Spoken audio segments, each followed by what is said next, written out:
अस्सलाम वालेकुम नाजरीन, आज 13 सितंबर 2021 है और नाजरीन कंटोनमेंट बोर्ड्स के इलेक्शन के हवाले से कल एक वीडियो मैं अपने इसी यूट्यूब चैनल पे अपलोड कर चुका हूं और नाजरीन उस वीडियो में मैंने ये दावा किया था कि कंटोनमेंट बोर्ड्स के इलेक्शन में तहरीक इंसाफ 100 नशिस्तें जीतने में कामयाब हो जाएगी और नाजरीन मेरा वो दावा दुरुस्त साबित हुआ है।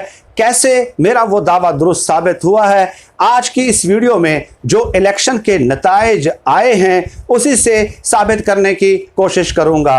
और नाजरीन दूसरी बात यह है कि इसमें कोई दो राय नहीं है कि तहरीक इंसाफ को हुकूमत होने के बावजूद पंजाब में शिकस्त हुई है और हुकूमत में होने के बावजूद तहरीक इंसाफ पंजाब में तीसरे नंबर पे है। इसके असबाब व इलल क्या हैं नाजरीन? शिकस्त होना, नाकाम होना यकीनन कोई बुराई नहीं है, लेकिन नाकामी से सबक हासिल करना ज़रूरी होता है। अपनी खामियों पे, अपनी नाकामियों पे, अपने नकाइस पे नज़र दौड़ाना ज़रूरी होता है और अपनी इस्लाह करना इससे भी ज़्यादा ज़रूरी है, क्योंकि अगर आप अपनी नाकामियाँ, अपनी खामियाँ तस्लीम नहीं करते और अपनी इस्लाह नहीं करते तो यही नाकामियाँ और खामियाँ आने वाले दिनों में और आने वाले सालों में मज़ीद नाकामियों का सबब बनते हैं। नाजरीन पहले जो नताइज आए हैं उस पर नज़र दौड़ाते हैं और तहरीक इंसाफ ने कैसे 100 नशिस्तें हासिल की हैं वो साबित करने की कोशिश करते हैं। नाजरीन पंजाब में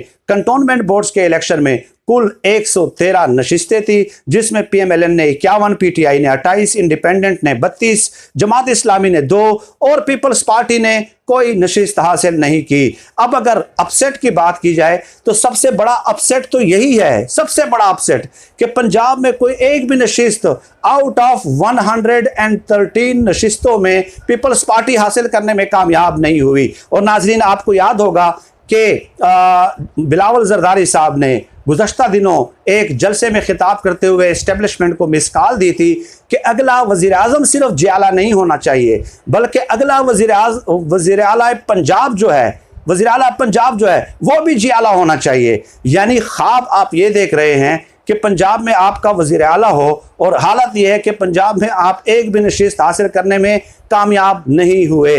इसीलिए हारून रशीद साहब ने, जो कि सीनियर सहाफ़ी हैं, उन्होंने तज्ज़िया किया है कि बिलावल जरदारी इमरान खान साहब का मुकाबला करने के लिए, कप्तान का मुकाबला करने के लिए खच्चर पे बैठ गए हैं। वो बैठे खच्चर पे हैं और घोड़ों की रेस जो है वो जीतना चाहते हैं। तो ये हालात हैं बिलावल जरदारी के। सबसे बड़ा जो अपसेट है मेरे ख्याल में इन इलेक्शंस में वो यही है, लेकिन लोग पता नहीं किस किस चीज़ को अपसेट के साथ मंसूब करने की कोशिश कर रहे हैं। अब सिंध की तरफ आ जाते हैं। सिंध की 53 नशिस्तें थी नाजरीन, वहाँ पे PTI ने 14, पीपल्स पार्टी ने 14, इसके अलावा MQM 5, इंडिपेंडेंट 3 और PMLN 3 नशिस्तें हासिल करने में कामयाब रही है। गोया सिंध में पीपल्स पार्टी की हुकूमत होने के बावजूद तहरीक इंसाफ ने 14 नशिस्तें हासिल की हैं और पहले नंबर पे है। पीपल्स पार्टी और PTI दोनों पहले नंबर पे है, तो ये बहुत बड़ी कामयाबी है। लेकिन एक ही पहलू आपने पकड़कर उसी को ही मौजूए बहस बनाना है तो डेफिनेटली आपकी मर्जी है। हाँ, मैं इस बात के साथ इत्तेफाक करता हूँ कि पंजाब में फतह हासिल करना, जीतना, मरकज़ में हुकूमत बनाने के लिए बहुत ज़्यादा ज़रूरी है, लेकिन उस पर आगे चल के हम बात करते हैं। नाजरीन इसके अलावा KP के 37 नशिस्तें थी, PTI ने वहाँ से 16, इंडिपेंडेंट 11, PMLN 5, पीपल्स पार्टी 3 और मौलाना फजलुर रहमान साहब इमाम इनकिलाब कोई भी नशिस्त जीतने में कामयाब नहीं हुए और वो पूरे मुल्क में इनकिलाब लाना चाहते हैं। एक तरफ बिलावल है जो पंजाब में कोई नशिस्त हासिल नहीं करते, एक तरफ मौलाना फजलुर रहमान साहब हैं जो कि KP में कोई नशिस्त हासिल नहीं करते। उसके बावजूद भी ये दोनों जो हैं हुकूमत को हटा के अपना वज़ीर आज़म और अपना वज़ीर आला देखना चाहते हैं, तो पता नहीं किस दुनिया में रहते हैं। खैर बलोचिस्तान में 9 नशिस्तें थी, वहाँ पे इंडिपेंडेंट के 5 हैं, PTI के 3 नशिस्तें हैं, बाप पार्टी की 2 नशिस्तें हैं। तो PTI और बाप पार्टी का इत्तेहाद है, तो इस तरह टोटल 5 हो गई बलोचिस्तान से PTI की। PMLN ने वहाँ से कोई नशिस्त हासिल नहीं की है। अब नाजरीन अगर इसको समअप किया जाए तो PTI के पंजाब में 28 हैं, सिंध में 14 हैं, KP में 16 हैं और बलोचिस्तान में 5 नशिस्तें हैं। तो ये तकरीबन पीटीआई के 61 नशिस्तें बन जाती हैं और पीएमएलएन की 51, 3, 5 और 0 ये 59 नशिस्तें पीएमएलएन की बन जाती हैं। यानी कि पीटीआई ने 61 और पीएमएलएन ने 59 और पीपल्स पार्टी ने 17 नशिस्तें पूरे पाकिस्तान से हासिल की हैं। अब नाजरीन, इन इलेक्शंस में 55 उम्मीदवार जो है वो आज़ाद उम्मीदवार कामयाब हुए हैं और 55 में से जो 36 आज़ाद उम्मीदवार हैं वो तहरीक इंसाफ के उम्मीदवार ही आप समझ लें या उनके हिमायत याफ्ता उम्मीदवार हैं जो कि तहरीक इंसाफ के साथ शामिल हो जाएंगे।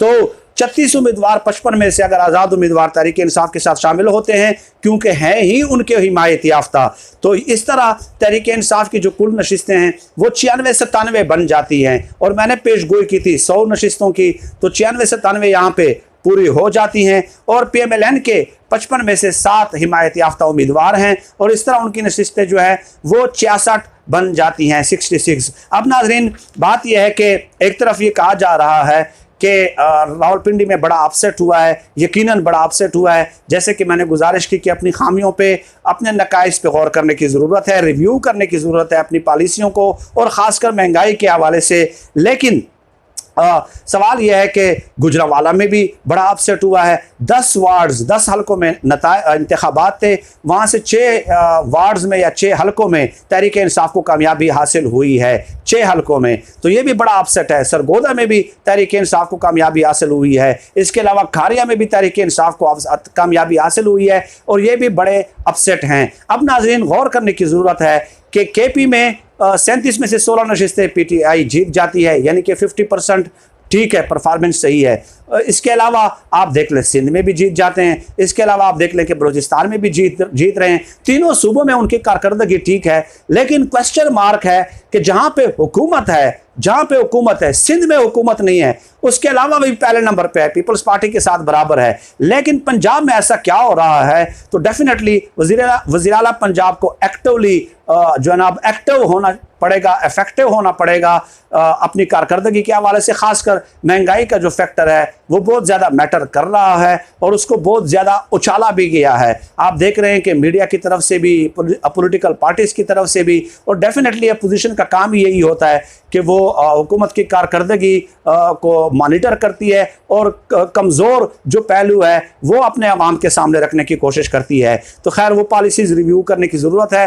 पीटीआई ने जितने भी काम किए हों, बस दिन रात एक ही राग होता है कि महंगाई का, तो इस पे डेफिनेटली फोकस करने की ज़रूरत है। ये चंद हकाइक थे, फैक्ट्स थे जो आज की इस वीडियो में मैंने आपकी खिदमत में पेश करना ज़रूरी समझे। बहुत सारे फैक्ट्स मज़ीद भी सामने आ रहे हैं, वो भी हम देखते हैं। एक बात ज़रूर है जिस पे उस्मान बुज़दार को गौर करने की ज़रूरत है कि 2015 के कंटोनमेंट बोर्ड्स के इलेक्शन में जब पीटीआई अपोजिशन में थी तो उस वक्त 20 में से 5 नशिस्तें पीटीआई ने हासिल की है। आज जबकि उस्मान बुज़दार वज़ीर आला हैं तो 20 में से सिर्फ 3 नशिस्तें पीटीआई ने हासिल की है। तो डेफिनेटली इसका कोई जवाब नहीं बनता कि हुकूमत अगर आपकी है और 3 सूबे कंपैरेटिवली देख लें, वहाँ पे पीटीआई की कारकर्दगी बहुत ज़्यादा बेहतर है, यकीनन बेहतर है। लेकिन अगर उस्मान बुज़दार साहब के सूबे में ये कुछ हो रहा है तो डेफिनेटली इस पे आपको अपनी अदाओं पे गौर करना पड़ेगा।